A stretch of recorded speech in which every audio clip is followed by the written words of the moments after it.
All right, welcome to the Krug Show. Hope everybody's having a phenomenal day. Grant Cohn in the house. It is October the 10th.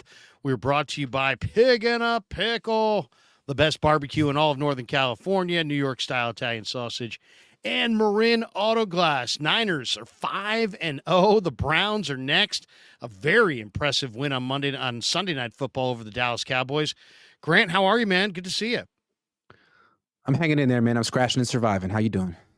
I'll tell you, it's we just got to 25,000 subs this weekend. Congratulations. And I just wanted to thank you because you were a guy that helped me a ton at the start, and I had no idea about being in this space would be like, or how to go about it, where to start, and you guided me through all of it. So I just wanted to say thank you, brother. Appreciate you, and I'm having more fun doing this than I've had doing any media project in my life. So yeah, I still remember it was like a year and a half ago. You and I at Gott's Roadside in Walnut Creek.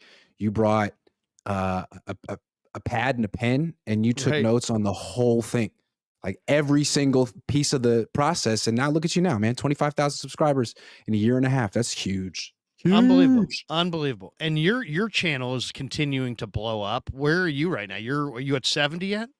I got to 69, which I think is better. 69. That's right. That's better. You only get 69 once. So hey, here we go. There you go.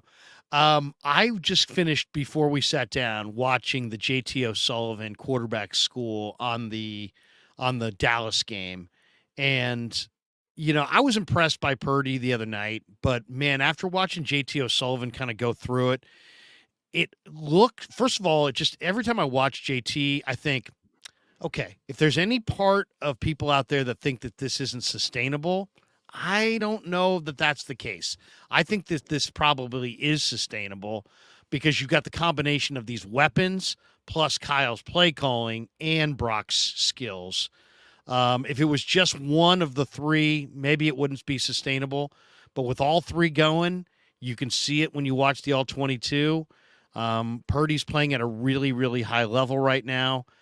I'm just shocked, Grant, how advanced he is, considering how inexperienced he is for an NFL quarterback. What do you make of Purdy thus far? What do you make of his performance the other night? Isn't that what sort of makes Purdy Purdy? He's the most advanced 23-year-old quarterback we've ever seen. Is that fair to say? Like, he's not necessarily the most talented 23-year-old quarterback we've ever seen, or the best 23-year-old quarterback we've ever seen, but he's the most advanced, and he's on a great team with a great coach, a great play designer, and he's up to the challenge. Like with Trey Lance, they always said, well, he's got talent, but, this is a win-now team, and you can't really be messing around with this young quarterback. Well, Brock Purdy carries himself like he's 45. He plays like he's 35, and it's all because he played a ton in college and high school. Like, his story is so important that I think he forces teams to re-examine how they scout quarterbacks. Wait a second. Experience matters. Actual game experience matters. Let's stop drafting guys in the first round who threw 500 passes in college or 300. Maybe we want a guy who threw 1,500 passes in college and another 1,500 passes in high school, because football is like a situational game. Like, what do I do down this much, up this much, this yard line, this down and distance, this score? Do you know what to do? Do you know what to do against different coverages, blitzes? Like, he's seen it all. He's improving, but doesn't really seem like he's learning on the fly, which is just remarkable for a young quarterback.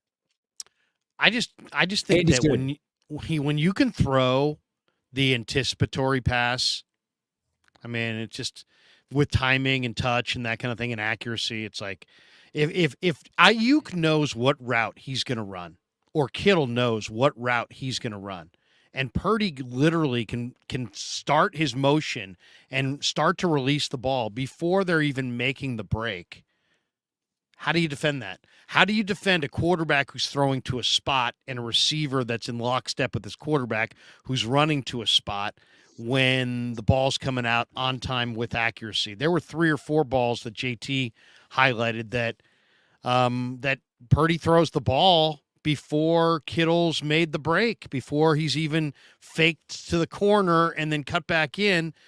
The ball, he's already in his, the ball's already separated from his hand. He's already getting ready to throw it. it's like when you can make those kinds of throws, I don't know how you defend it unless you want to, break late, try to fool them, you know.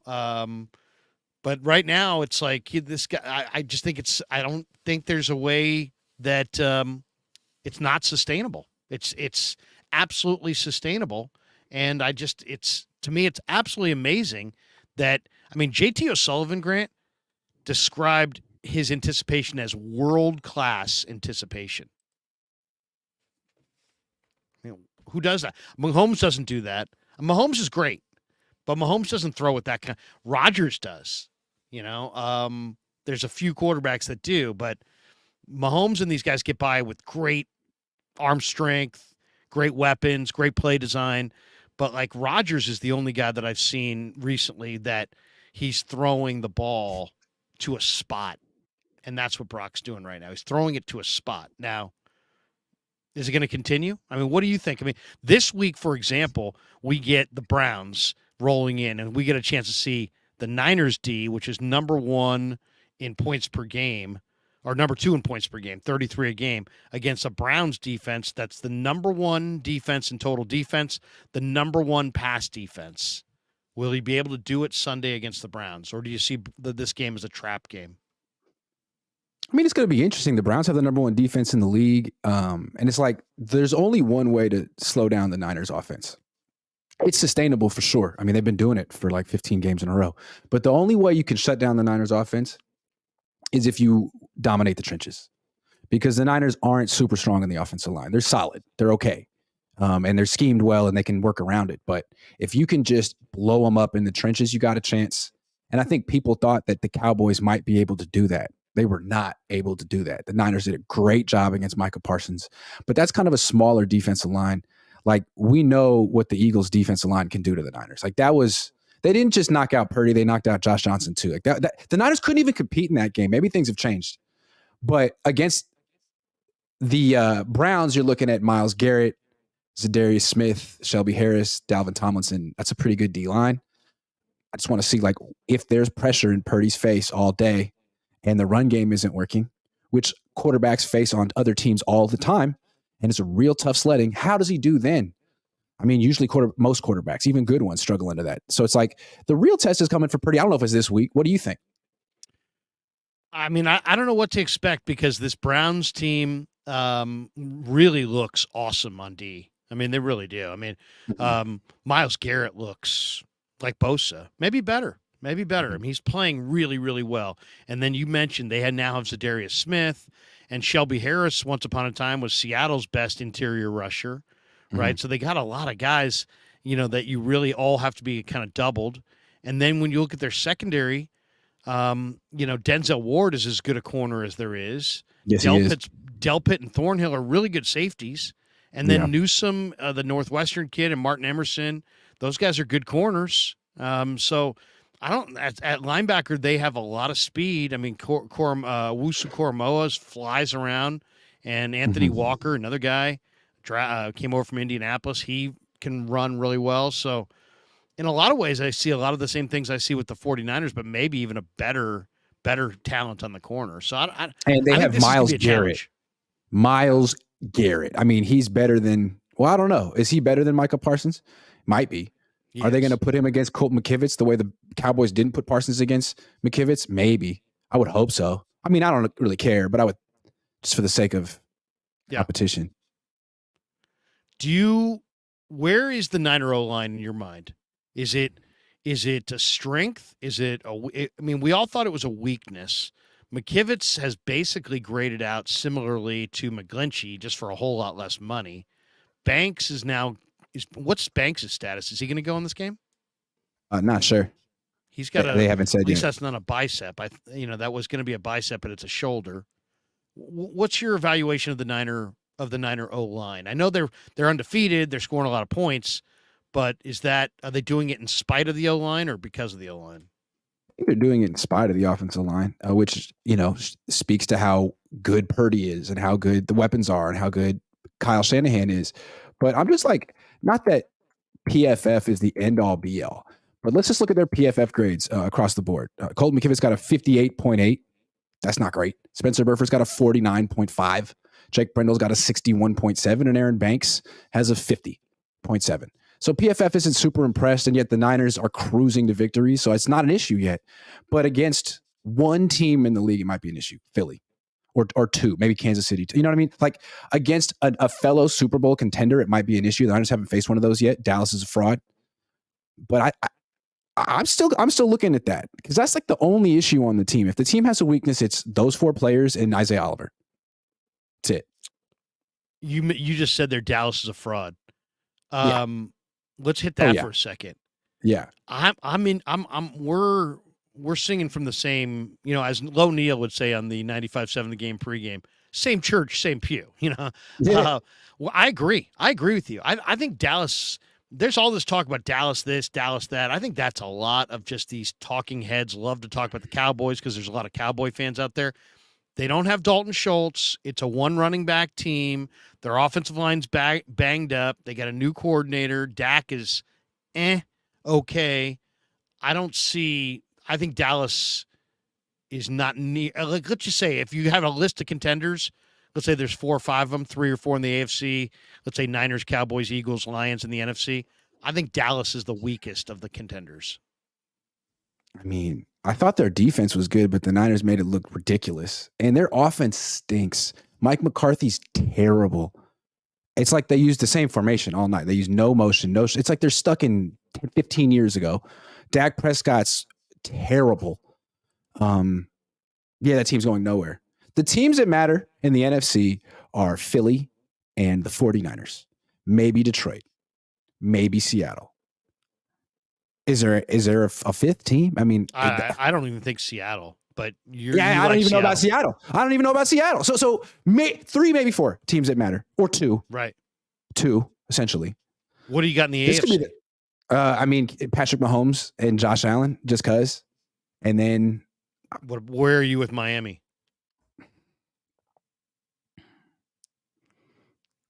I don't know. I feel like the Niners have beat them. I mean, we saw them play, right? The Niners destroyed them, right? With Purdy in his first game off the bench. I don't think their defense is that good in Miami. I don't think 2 is that good. They're innovative. I'll give Miami this. They're fast as hell, and they're innovative. Mike McDaniel's innovative. The roster isn't as good, though. No. This is not.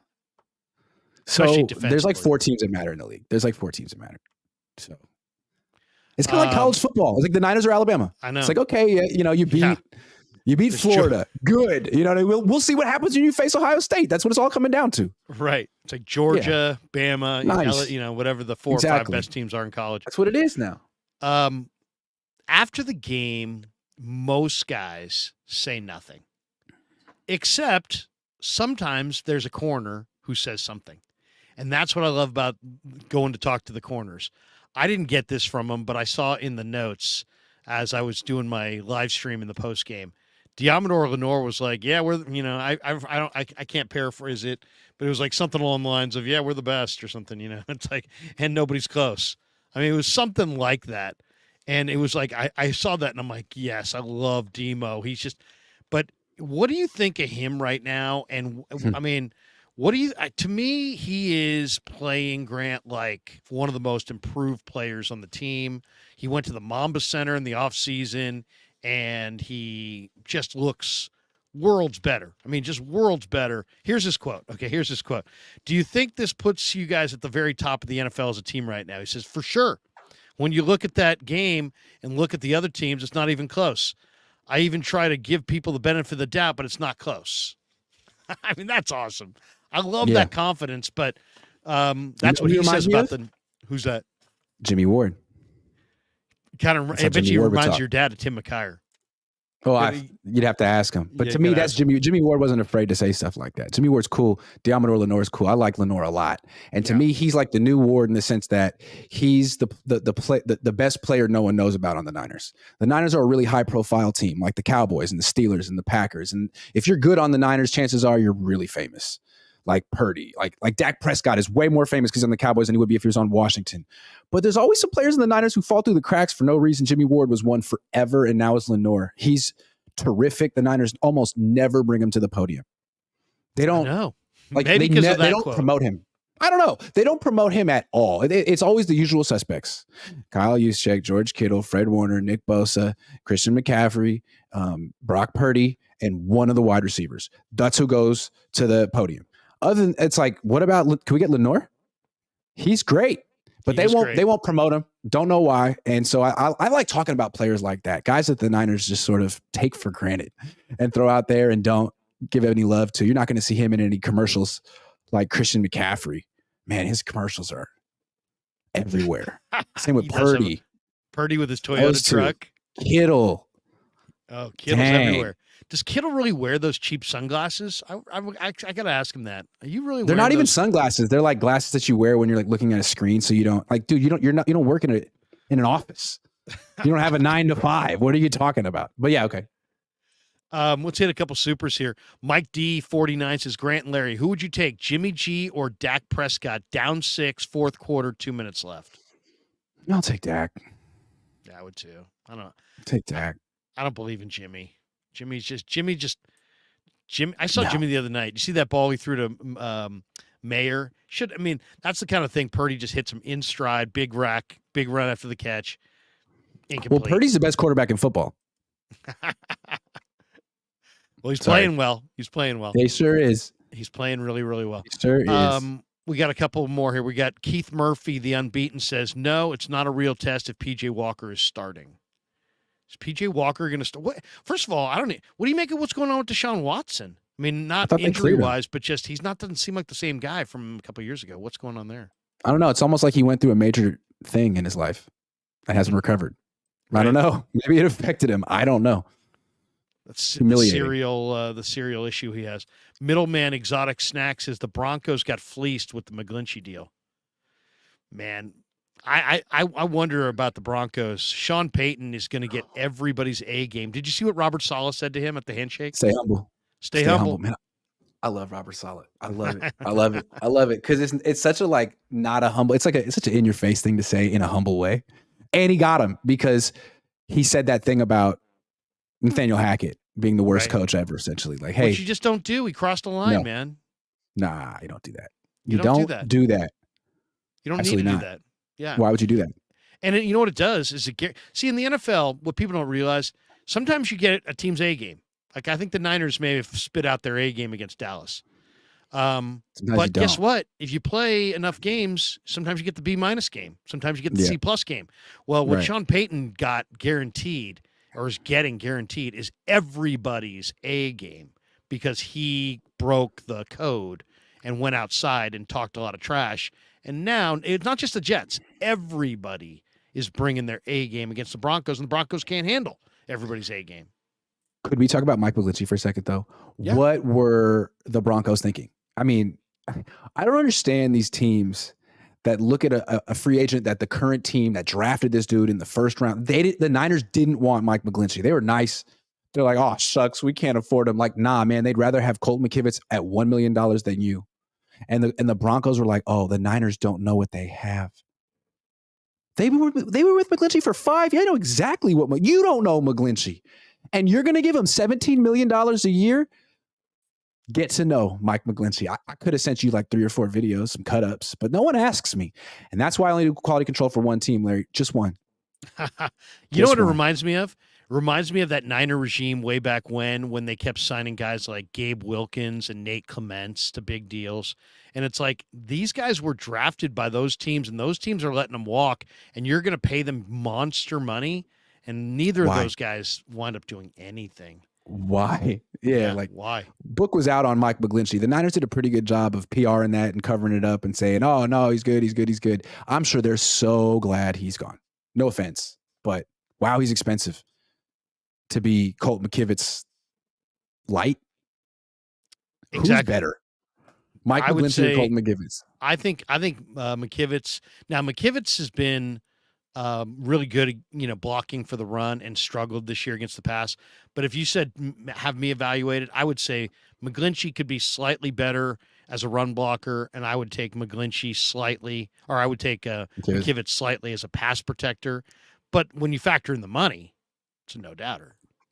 I think they're essentially. I don't think the Niners dropped off much at right tackle with McKivitz there. I mean, one guy wears 68, one guy wears 69. One guy's has name starts with MCM. One guy starts with MCK. Okay. Pretty close. McKivitz a better interview too. I like McKivitz. He's always talking about hunting or fishing. He's got a sense of humor, and he seems got a sense of humor. McGlinchey is the kind of guy that you could tell really was prepared for his combine interviews because he was a first-round pick, and he's like, "Oh yeah, I'm the mayor of this locker room, and we're going to talk about football now." And like McKivitz is just a fifth-round pick who's like, "Oh man, I'm from West Virginia. Sorry, that's a terrible, My dad makes raccoon hats, and so and I he's hunt cool. and I fish. He's down to earth. I think McGlinchey's, a nice guy, but sometimes it's like, man, you're not running for office right now. You're at your locker. That's how I feel. City Burt says, how much better Browns D-line than the Niners O-line? Better. So, it's going to be get the ball out quick kind of a game because, what's going to ruin this season? Brock Purdy trotting off, Sam Darnold trotting on. That's all we need to see. And I'm nothing against Sam Darnold, but he's not anywhere near Brock Purdy. And I think we saw it this summer. And if we have to see Sam Darnold, that's going to change the dynamic of this whole season. So get the ball out fast. Maybe run the ball a lot. Right? I mean, yeah. I would say so. Ken Konecki says Dallas's pass rush is better than the Browns. I would take Myles Garrett and Zadarius Smith over Dallas. But Dallas has got a bunch of guys for sure. I just think that Myles Garrett, I don't know if anybody, you got to go look at Myles Garrett this year and then come back and tell me that anybody's better than him. I mean, he is big, strong, fast, dominating. No one expects the Browns to beat the 49ers. Can we make that clear? Like, no one expects that. No. So we're just trying to make this interesting a little bit. Otherwise, we could just fast forward to the Eagles game. When do the Niners play the Eagles? December 3rd? We got week 13 or something like that. Yeah, we got 2 months. So we got to talk about the Browns now. Yeah. It's Browns week. Well, that makes Browns week. I mean, that's the other question. Is there going to be an emotional letdown, and can the Niners win against a talented defensive line and a talented defense in the midst of an emotional letdown? Can I just say that it felt like they had an emotional letdown after they played the Cowboys last time in the playoffs, and then went to Philly and just fell apart immediately? It felt like that was an emotional letdown, and it felt like the Niners were so fixated on Dallas. Remember when George Kittle was at the ESPYs and he did that little song and dance number, and he talked about beating Dallas like anyone cared? And then he came to this game wearing that F Dallas shirt, like Dallas matters. Man, forget Dallas. F Dallas would be forget Dallas. They don't matter, but the Niners like to measure themselves up. It's like they want to be America's team. Okay, you're America's team. You're better than them. Now be Cleveland. Don't mess it, because so far they've been so consistent every week. It's like I don't even expect them to have an emotional letdown. I think they're past that. It's year 7 of Kyle Shanahan. He seems like he's at his best. Brock Purdy and Christian McCaffrey are giving this team a standard of excellence that they haven't had. Like Jimmy Garoppolo was decent, but he didn't have a standard. Brock does. So I don't see, as long as Brock's the quarterback and he's super earnest, making $800,000 a year and working harder than everyone else on the team, I don't see how the Niners have weeks like that. I think that was more a reflection of Jimmy, the quarterback. They say that teams take on the traits of their leader, and they say it's oftentimes either the head coach or the quarterback. Jimmy was resilient. The Niners were resilient. Jimmy was, flashy. The Niners were flashy. But I get the feeling that if the Niners are taking on Brock's deal, Brock is kind of, he's like perennially and continuously disrespected, and he's out there to prove that he's legit. And that's the vibe that you kind of get with this Niner team. I don't know. And he hasn't made it yet. I feel like Jimmy kind of had the vibe after he got that contract. He got the contract after 7 starts. And he kind of had that vibe like he'd made it. Brock, it could all be taken away from him. It almost did with the elbow injury. And now he has another season and 3 quarters to perform well and not get injured before he can even think about an extension. So all he can do is keep it up because 13 games, it's a great 13-game start, but ultimately he's going to have to do more like 50 before he gets the extension. He's got a long way to go. He knows it. Let's hit some of these supers. Fish and chips throws 5 pounds. 5 pounds. Look at that. It's a lot. I see improvement in Conversion Kyle's rate. attitude, and the team is showing it on the field. It's nothing like the other seasons already. Past is the past and not relevant now. Do you see any change at all in Shanahan? Do I see change at all in Shanahan? Yes. As far as absolutely. As far as his Yes. demeanor, his confidence, his attitude at the podium, what he says. Tell me what you're seeing, because this is an area where I feel like you probably have insight that I don't have. I mean, he acted like he was in an arranged marriage with Jimmy Garoppolo for 6 years. And it's like he acted like he wanted to get out, but he couldn't get out or whatever. And now he's with Brock Purdy, and he just seems like he's literally like he's in love. Loves his kid. I mean, everything he wants to do in the offense, Brock can do. Jimmy, it felt like they were fighting to get on the same page. Okay, what are you comfortable with? What am I comfortable with? Okay, I don't want to be under center. I can't really roll out. Like, can't we just be in the shotgun? It's like, okay. It's like, well, how about this? The offense was so pared down for Jimmy. Like, why don't we just do this and this and this? And with Brock, it's just like, it seems like Kyle has unlimited inspiration, and Brock doesn't hold him back at all. Maybe if they had Patrick Mahomes and Josh Allen, there could be more of a vertical element in the game like Kyle had in Atlanta. Or maybe Kyle's like, you know what? That's not where the league is right now. Everyone's playing these 2 deep safeties. You just got to keep checking it down and getting yards after the catch, and we're great at that. So, yeah. I would compare it to, if you've gone to Thanksgiving and you have that relative that gets married, and it's like the wife's like real nervous about what the husband's going to say. So she's looking constantly nervous every time the husband speaks at like the Thanksgiving dinner table. Doesn't really trust him. Then they divorce. I know you're gonna blow this once. You're gonna blow this. You're gonna say something wrong. What are you gonna say? Who's gonna offend Grandma? No. And now they divorce, and now here she is at the Thanksgiving table with her second husband, and this time they totally are in lockstep. She not worried at all about him. Shanahan seems so comfortable with Purdy in calling the game. I mean, look what he said at the podium Sunday. He's like, you know what? You just get into a mode where you don't want to call too many passes. He never was in that mode with Garoppolo. If anything, he was like, call more runs, take the ball out of his hands, don't let him make a mistake, don't let him ruin it. That's what I felt. He just lucked out with where the hell did Brock Purdy come from? I mean, he was in the position where he was going to have to choose between Jimmy Garoppolo and Trey Lance. And all of a sudden, Brock Purdy was like, hey, I'm over here. What do you think?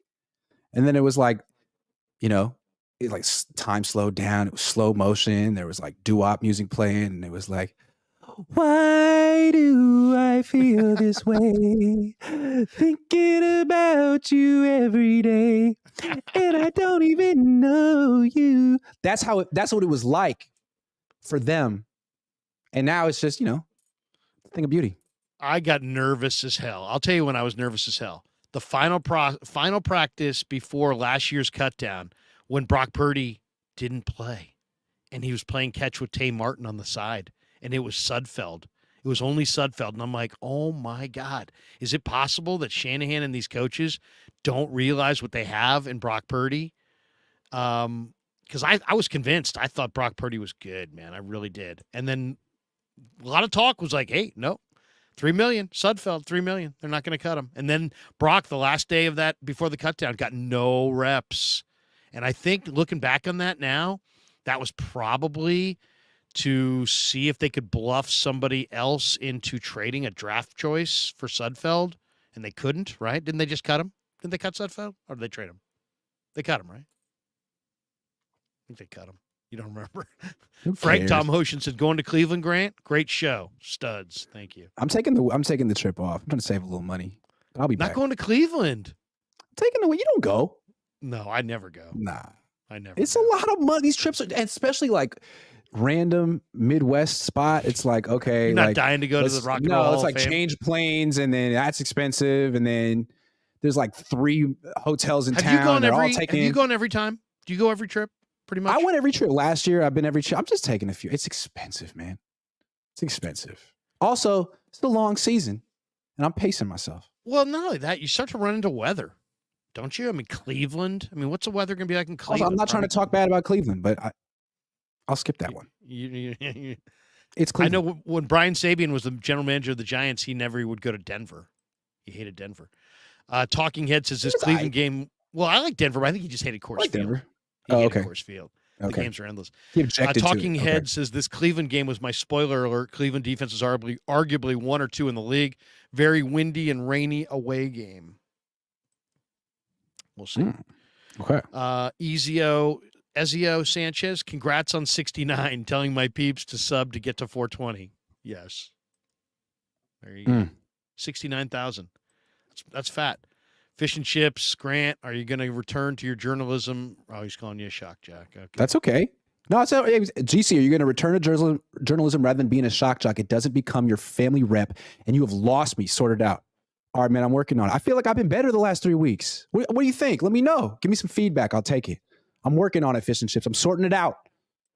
I kind of like you. I like you more aggressive, actually. Ken Konecki says real They're test 5-0. The real test is this week. You say it every week, Grant. Is the real test this week? No. The real test is the Eagles. That's it. The Eagles. But I'm trying to pump up the excitement. Yeah. Cleveland Browns. Ah! They could lose. Ah! Mike Koenig says, do you feel the D-line is using less stunts in games to focus on the run defense over quarterback pressure? Why else are the sack numbers down? I think the sack numbers are down because they're well, I mean, think about it this way. The Niners got sacks last year from Ebukam. He's not there. Amenahue, he's not there. Jordan Willis, he's not there. They replaced those guys with Kerry Hyder, who looked really slow in camp, and I was not surprised that he's not there right now. And I like Kerry Hyder, but he was slow. Cleveland Farrell, I love him. Great interview. Great guy to talk to. He's very slow. Drake Jackson, they're asking him to play a whole lot more snaps this year than last year. So they needed Randy Gregory. He shows up tomorrow. I'll watch him practice tomorrow for the first time, but I think that's a big part of it, Grant, is that they've got Bosa, but they don't have a lot of speed on the other defensive end spot. We haven't seen them play very many games. I thought that was all Chris that dialed that up, but Wilkes told me at a presser, last week or the week before when I asked, I said, does Chris have autonomy to dial this stuff up? He's like, no, I do it all. So that's cool. Maybe that's it. What do you think of Wilkes so far? Oh, no. Wilkes is doing great. What I want to say about the sacks, I was watching the film. It looks to me like Wilkes has actually finally addressed the issue of quarterbacks scrambling all over the Niners. Like, the Niners are being much more controlled in their rush. They're not rushing past the quarterback. Nick Bosa is rushing. He's kind of sacrificing himself. Like, I'm not letting you scramble up the B gap. No lanes. On me. No more lanes. And I think the Niners are doing way better with that. As long as they just constrict the pocket and create pressure and keep that quarterback in one place, they're not going to lose. So I got to give Steve Wilkes credit for that. Saleh couldn't fix it. D'Amico couldn't fix it. If Deshaun Watson plays this week, I don't think he's going to beat the Niners with his legs. We'll see. You got a good one here from Fafita, 50-50 spot. He says, get this to the 49er defense, please. Rugby tip. The way to win quarterback sneak scrums is for O-D-line to get low. Eagles do it best. Their O-line is always lower. Watch the Niners last week against the Cardinals in the defensive view. The whole D-line all standing up except Fred Warner. I hate that rugby scrum play, but I'll tell you, it's effective, especially if they're not going to blow the whistle. I hate it because it doesn't look good. And you know what I fear? I'll tell you what I hate it. Because I kind of fear that if they don't start blowing the whistle, halting forward progress, that teams may wind up getting 3.5 or 4 yards. And if you're getting 3.5 and 4 yards and you get a bad weather day, why not just do it every play and no huddle it? Yeah. Could you imagine? Could you imagine the rugby scrum, the tush push, whatever the hell you want to call it, in a no huddle situation, in bad weather with bad turf, behind a great O line? And a Jalen Hurts quarterback. Let me say something though. See, could you imagine going to length of the field doing that? It would be silly. It would be silly as hell. What I like about football though is like defense designs something that works and offenses have to figure out how to respond. And it's like this game back and forth between offense and defense. It's not like rules come in. That's baseball. Like, oh, you can't do the shift anymore. oh yeah, it's like, oh, this is boring. We can't. It's like, nah, that's on defenses to figure out how to freaking stop it. And once they stop it, then teams won't use it anymore because it won't be effective. That's what I love about football. Don't give these defenses any slack. Figure it out. The chess match. Yeah, the chess match is great. Like I don't want the rule committee to come in and end it. Like, okay, like defenses can't figure it out. It's just too hard. Like, nah, it's the NFL. Figure it out. You know, though, it would be a terrible TV thing if there was some team that had some powerhouse quarterback and powerhouse fullback or something. Or I mean, at the end, why not just take your? I want to see it happen one time. You know what I was thinking about the other day? What if the Niners in that NFC Championship game against the Eagles after Josh Johnson went down, if they just said, guys, we're going to go tush push rugby scrum play with McCaffrey at quarterback the rest of the game. Yeah. And we're just going to see if we can push 4 times for 10 yards. We're not going to punt. We're going to go 4 attempts to make 10 yards on the tush push. I mean, what would teams do if you lined up like that on 1st and 10? What would teams do? It'd be weird. I don't know. I mean, they would take eventually after 3 or 4 plays, they'd take all their corners off the field and just put all these big boys out there. Hey, I don't think we're going that way. I don't think we're going that direction. Teams want explosive plays, but what I like about it is that it's emboldening teams to go for it on 4th down, and I think that's good for football. Like, you know what really sucks to watch? Punting. Every time. Yeah. Oh, I mean, and the kickoff should be just eliminated. I mean, what? Why? It's ceremonial at this point. It's like ceremonial at this point. Yeah. Yeah. I mean, if you're watching this game from afar and you see the kickoff, you're probably going, what? And you don't know football. You're like, what is this? What's the purpose of this play? And it's like, there is no purpose. It's hard to explain. They just have been doing it for a while. Yeah. It's a way to break up TV timeouts. That's pretty much. Yeah. Lyle Bolliard. The players get cardio when they run down the field. It's nice. Right. Yeah. Yeah. But supposedly, like when they play in London, I haven't gone, but supposedly like people internationally respond huge to the punt. Like, woo! The ball's in the air. Look at that. I mean, look, when Ray McLeod gets the ball and starts doing his thing, that's fun. How many times a game is that, though? 2? Nobody wants that because you get hurt on that play. Yep. Sucks. Shout out to Ray, though. He's a good player. I love Ray. You kidding me? I said, Ray, what do you get? What do you listen to on your? Because I saw him wearing the headphones the other day.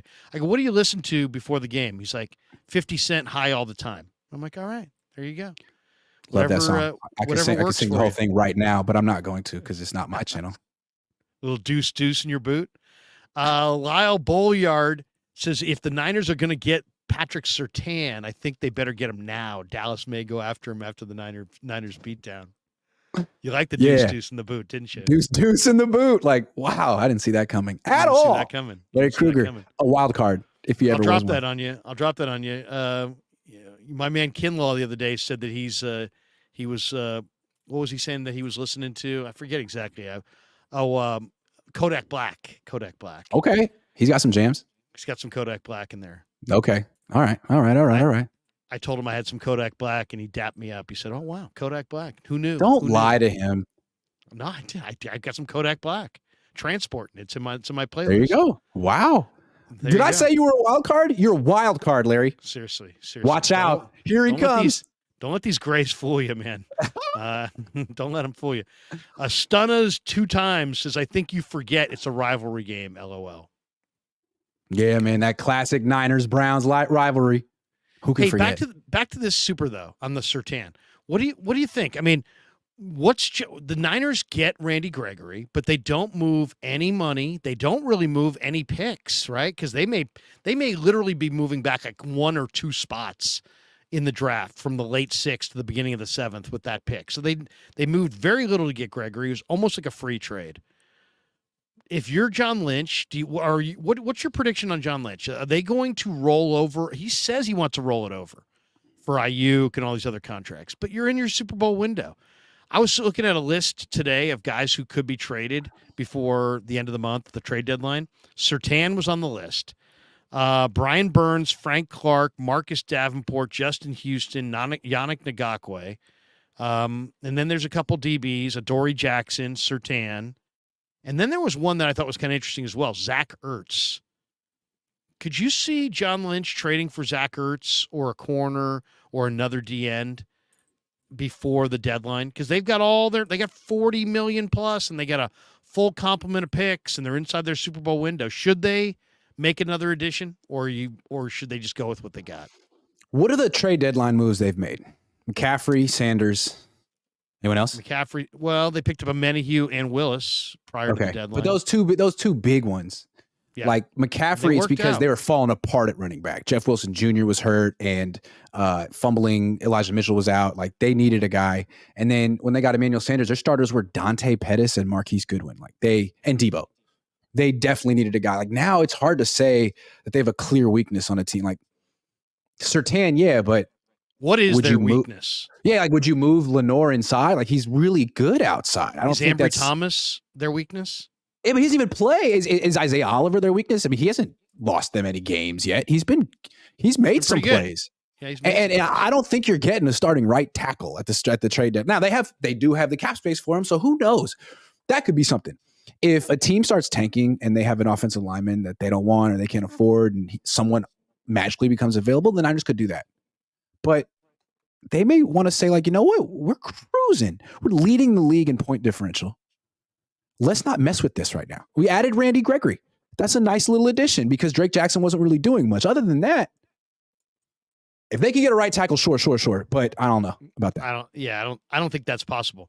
But let me ask you this: Jordan Willis, from what I can tell, and I don't know if there's something going on there I don't know about, but he appears to be not on any team nor on any practice squad. In your opinion, is Jordan Willis better or worse than Cleveland Farrell? Better. I think he's good better too. I like Jordan Willis. Always liked Jordan Willis. I felt the Niners didn't really play him very much. And when they did, he made plays, even on special teams. Like they went to an NFC championship 2 years ago, like very much because of Jordan Willis, right? He was like the hand of God. The play in Green Bay? Yeah. He's the one that blocked the punt or whatever it was. Yeah. And then Talanoa got it. Like those two. Yeah. Yeah. I think Jordan Willis is faster than Cleveland Farrell. And speed bigger, matters, faster, more powerful, better at football.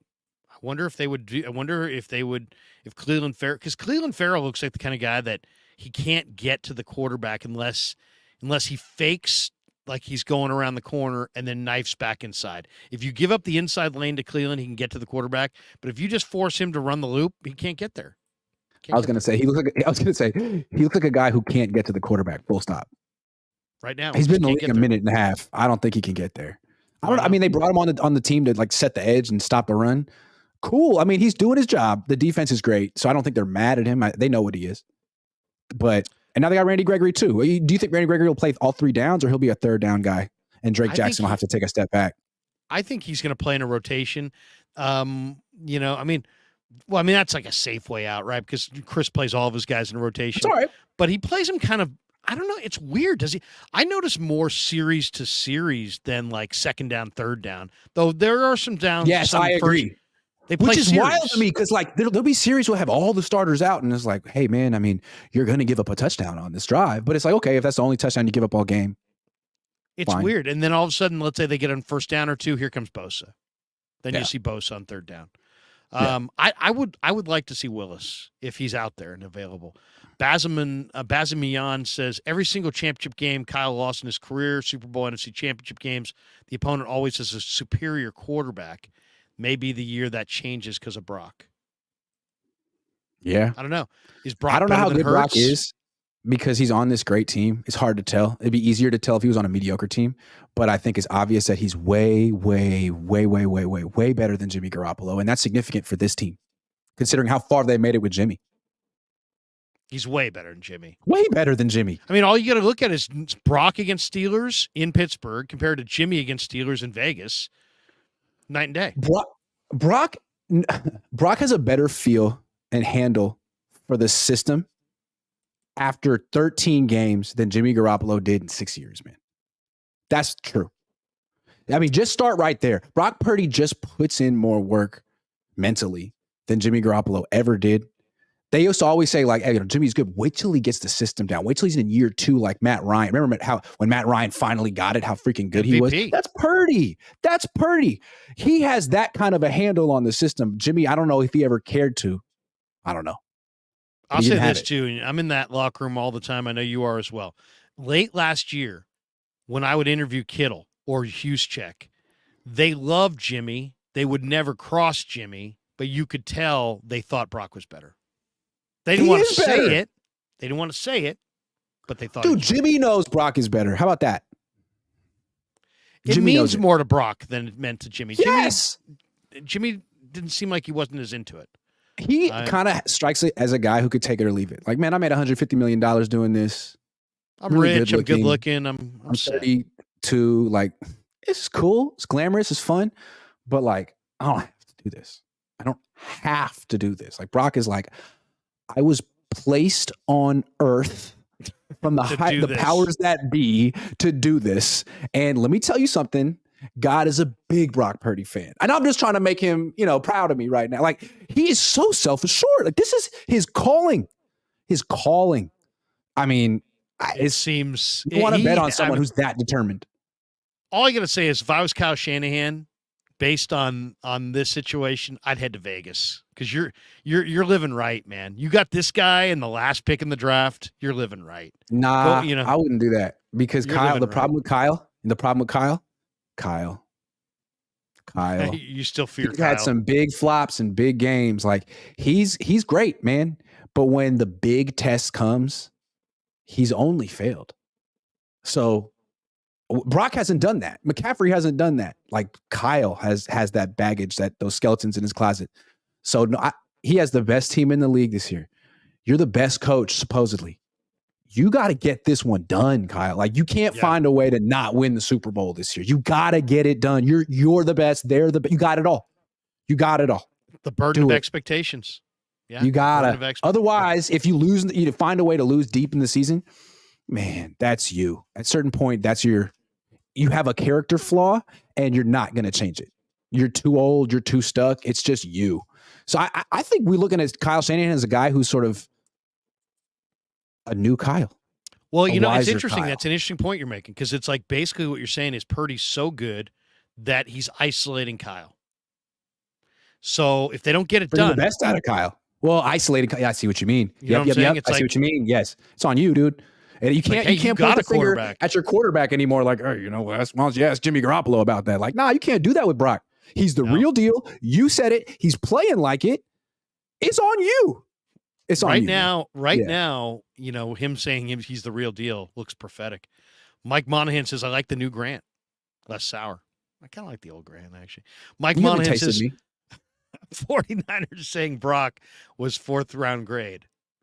Okay. Well, they said they were going to pick him in the 4th, and they just didn't, and then they wound up taking him in the 7th. They just took Tariq Castro Fields over. I love when teams rewrite history because there's no official account of it. Like, say whatever you want to say. Sure. We liked him in the 4th, but we needed a corner. But we needed Tariq Castro Fields. Gregory is speed off the edge. It equals sacks. Yeah, I like it. I like the Gregory pickup. Yeah, seriously. As long as he's what was his issue? He smoked some grass. That's it, right? I don't know. Is that even an issue anymore in the NFL? I don't even know. I mean, there's dispensaries like probably within 5 miles of the stadium. Pac O says a buck. There you go. Thank you, Pac. Keith Murphy says the unbeaten. Keith Murphy, the unbeaten. To me, Kyle looks more relaxed, like he's not cursing under play card, APL, game, all play long, game long. Okay, I got you. He's got the quarterback he wants.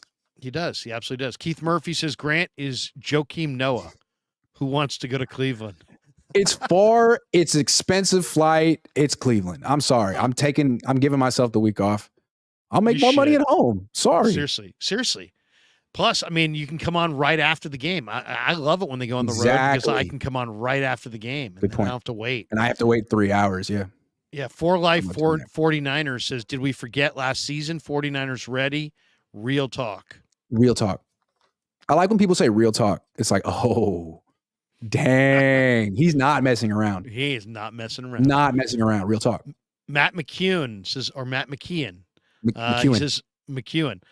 Make it fair. Allow defense to be able to group up and push back, but they made it illegal for defenses to do it for player safety. If I'm correct, yeah, it's like it's a rule that like kind of favors the O line over the D line. Real talk.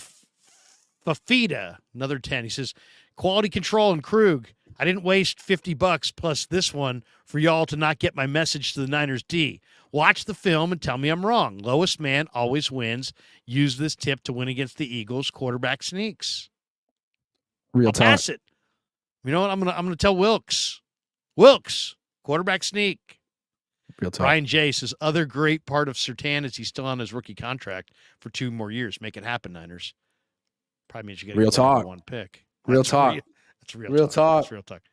All right, here's one for you before we hit these last couple. How would you describe what we're seeing out of Warner and Greenlaw? And Grant, give me your perspective. You saw the height of Bowman and Willis. Who do you like more as a combo? You like Bowman and Willis? You like Warner and Greenlaw? Oh, God. Warner is such a good pass defender, and Greenlaw is just nasty. Bowman and Willis were freaking unbelievable, too, in their day. I mean, those guys, 2 guys covered that entire second level, and the Niners are still leaning on 2 stack backers to cover the whole second level. Okay. Who's better? So just in terms of athleticism, okay, it was Willis and Bowman. Like, Willis is the most athletic linebacker I've ever seen. But that's a good point. Like, how many years did Willis and Bowman have together that they were both healthy? 2, 3? Not very many. 1? I thought we were going to see him for like a decade. And then Willis had foot problems, and Bowman had that terrible injury in the NFC title game where he got the knee bent back, right? And that was crushing. Willis was 6'1", 240, and ran like a 4.3. Okay? Like, he was a top, 15 pick in the draft? Top 6. He was a 6 pick. Yeah.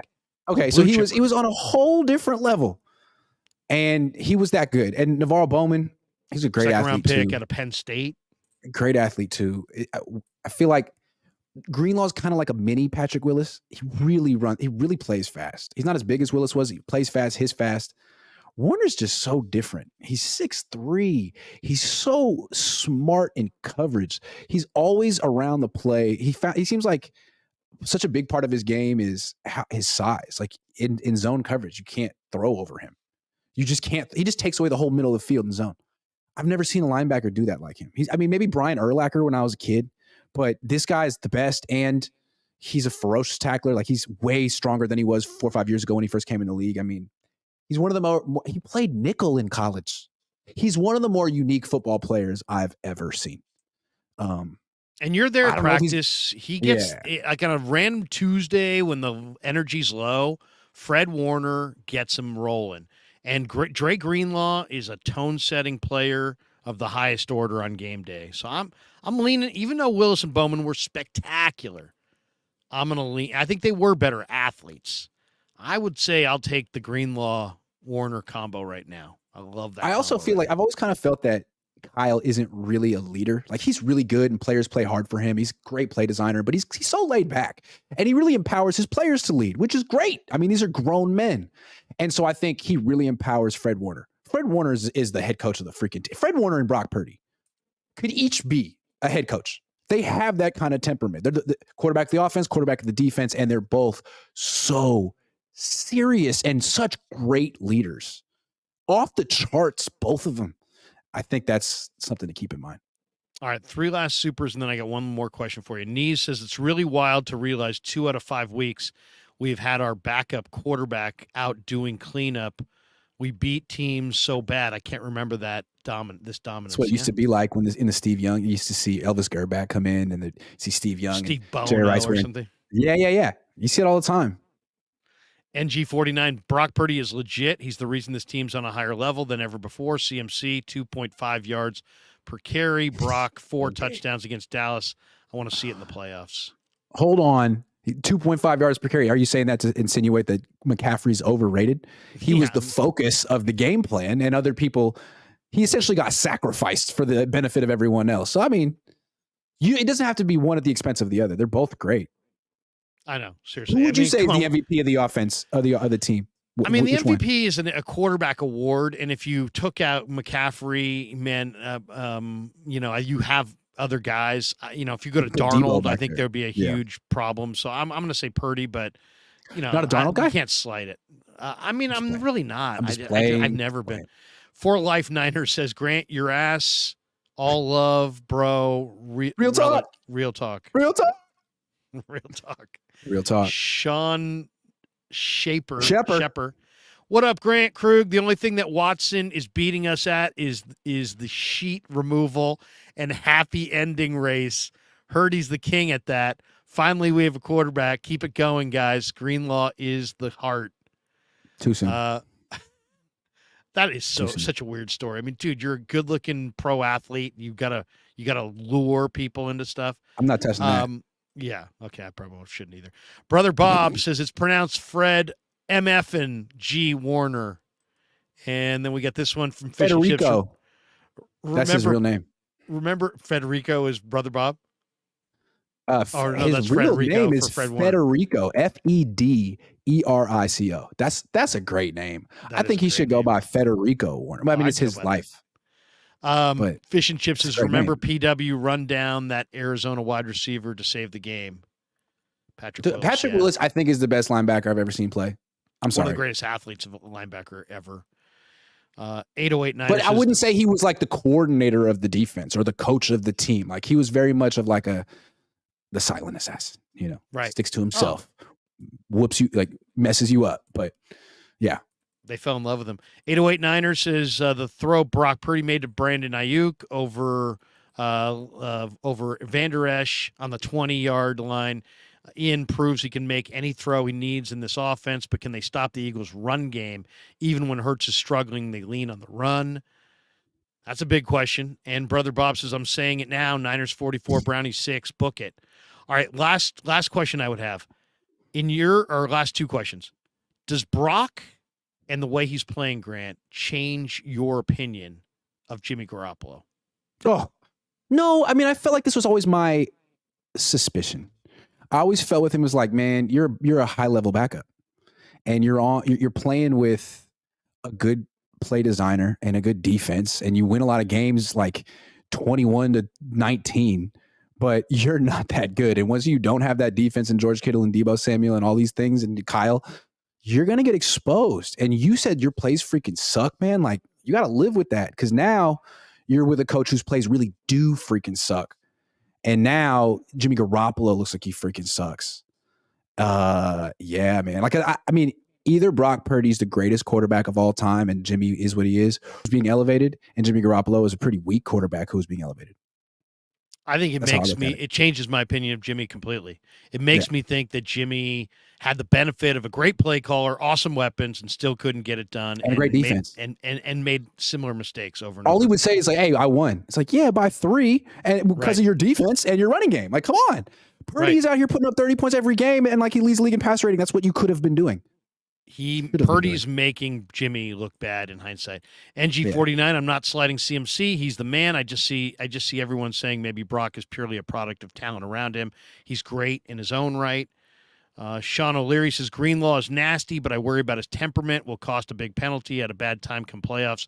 Needs to control it a bit. Yeah, that's true. That is true. And Brother Bob says Purdy's pimp. Be honest. You'd take Purdy over Montana. Be real. No, I would not. No, I would most likely take Joe. All right, and the last question. Who's going better right now? Niners or Eagles? The Niners. Now, we'll see how they finish, but the Niners, their offense, wow. It's like they really picked up where they left off from last year, and they're better. And the thing about the Niners, Purdy's better than last year. I didn't see that coming. Let me be the first one to say I didn't see that coming. I saw the interceptions in camp, and I thought about what he was coming off this injury, and I thought, this guy's going to take a step back before he takes a step forward. That was not the case. He has taken steps forward, which is just another thing that's so impressive about him. So the Niners are better than the team they were in the NFC Championship game. No question. Are the Eagles? Maybe they will be eventually, but they have 2 new coordinators, and it looks like their offense is still kind of figuring it out, although they're 5-0. So I'm going to say Niners are better than the Eagles, and because I think the Eagles lost C.J. Gardner-Johnson, it's huge. As far as Purdy in camp, you know what he did in camp, Grant, that you brought up, and we talked about many times, and he has not done that in the regular season. How many balls did he throw in camp that just hung up in the air? They just like every day. He would throw a ball that would hang in the air and look like a duck. Just you could hear the quack, and he has not. You could literally hear it.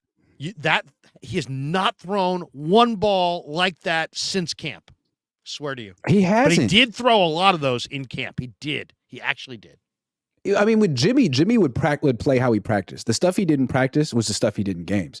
Brock's actually seems like he's testing himself in practice, extending himself in practice so that he can learn what he can and can't get away with, which is what you're supposed to do. So I was just so used to watching the Jimmy Garoppolo experience. I was thinking, man, Jimmy throws a pick to a linebacker in the practice. He's doing it in the game. Brock Purdy, that is not the case. So, I mean, that's another reason why I respect him. There you go. He improves. He takes it seriously. The craft every day. Comrade says Purdy's better than Grant and Larry. Real talk. Oh, look at that. You got a trash on us? And we got one more super WTM. Yo, Krug, Cohn, name 3 players the Niners can use in a trade that are worth a first-round pick. I don't know if Surtain is worth a first-round pick. I would say that they could use Surtain, definitely. Brian Burns, definitely. Patrick Mahomes? Nah, they don't need Patrick Mahomes. They're good. They're good. Thank you, Patrick. Your services are not required. Keep it pushing. Grant, good show. What do you got cooking the rest of the week on the channel? What are you doing? I got Rob Guerrera, 9 o'clock Pacific tomorrow. Niners Nice. After Dark, 6 o'clock tomorrow. Coaches meeting, 10 a.m. Thursday. Wild Card Friday. Cohn Phone Saturday. Might be do a little extra something because I'm not going to Cleveland. I've got a little Raj tonight. My friend Raj from RSF Love 49ers. Raj. Say hello to Raj for me, please. He's very, very positive. He does a great job. He does a great job. He's a good man. So check out me and Raj later tonight. Grant, peace. Have a good one, man. Say hi to Pops. Peace. Yeah, never met a man I've been scared of. Careful.